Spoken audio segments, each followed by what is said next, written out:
A pretty comet with shields. Yes. An alien threat out of nowhere. Oh yeah, something new. Absolutely. A solution with music. Better call Debussy. Cooking with chorizo sausage. Double check. The Children of the Comet has it all. More after the intro. And now, the Redeemer of Joy. This is the Sci-Fi News Video Review.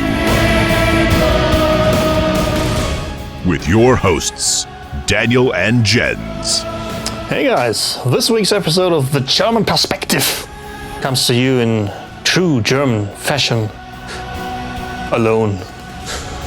My trusted colleague Hans is ill with the beer flu, so I have to hold my torch of wisdom high and enlighten you with my review for The Children of the Comet, the second episode of Star Trek Strange New Worlds. Well, really has everything. And even the obligatory whining about tragic pasts is less annoying than usual with new Trek, even if it is only told as usual. This time by Uhura. And of course, she also finds her personal motivation not in striving for something better, but naturally and exclusively from her tragic past. One could almost think that in Mr. Kurtzman's future, really, nobody does the right thing out of actually good character traits, but good can and may always only come out of personal loss. Miss La'a Noonien-Singh, she has her parents eaten by the Gorn. The captain becomes a pancake face. Spock has lost his sister. And with Ensign Uhura, well, you guessed it, of course, the parents and her brother died in a shuttle accident. The small but very important difference to Picard or Star Trek Discovery so far, however, is the emotional moments are calm and appropriately staged for the situation. The acting in Strange New Worlds is so far, without exception, good to excellent. In particular, the young and inexperienced Uhura is played very well, along with Anson Mount's Captain Pike, of course. Gone permanently, hopefully, are also the scenes where you write personal drama into the middle of an action sequence or explosion. Uhura's narration from her childhood has a good place within the narrative, and it especially doesn't seem forced into the story, as the episode takes its time with about 50 minutes of playing time. I really liked that a lot. It is also positive that the emotional power of such a story and such tragedy is not immediately wasted, and the loss of the parents is not resolved immediately within the same episode, or used for some nonsense plot twist, as it happened quite often in Star Trek Discovery. Especially with Discovery and Picard, emotional doors and narratives were often opened, only to be closed again within a few minutes in an implausible story arc. And this is not the case here so far with Strange New Worlds. Also, they managed to incorporate flappy phrases in actually appropriate situations in the episode. I had criticized the soundbite-like dialogue, especially in Star Trek Picard.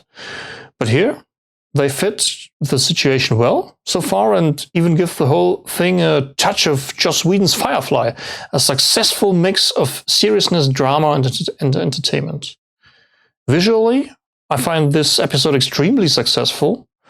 I really like the clever play of music and harmony as a means of communication in combination with a visually opulent design. It's much better compared to Picard and Discovery. Somehow, the overall feel of the scenes on the Comet also reminded me of the episodes from the Doctor Who universe, The Rings of Akhatham, which is quite the praise.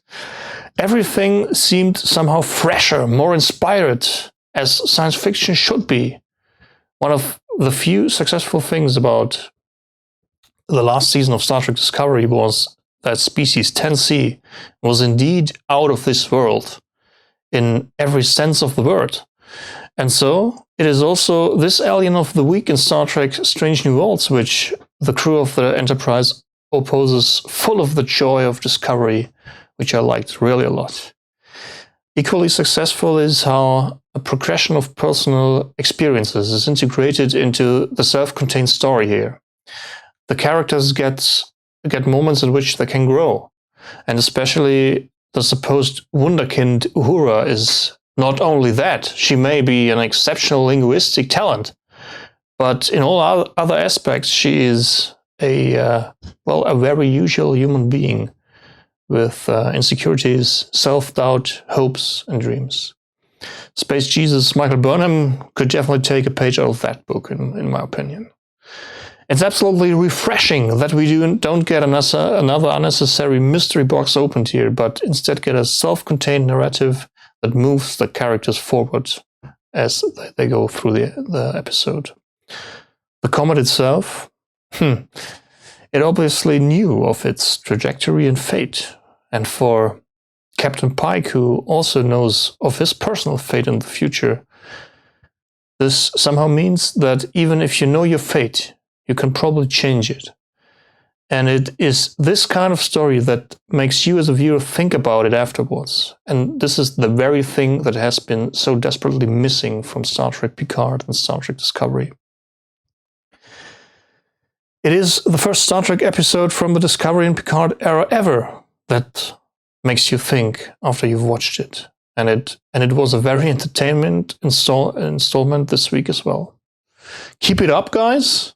I give The Children of the Comet a very positive 4 out of 5 points this week from the German perspective. Well, it was a very short edition of the German perspective. Next week, Hans will be back with his Flammenwerfer. Please leave us feedback in the comments. Also, like and subscribe. Until next week, take care, guys. Bye-bye.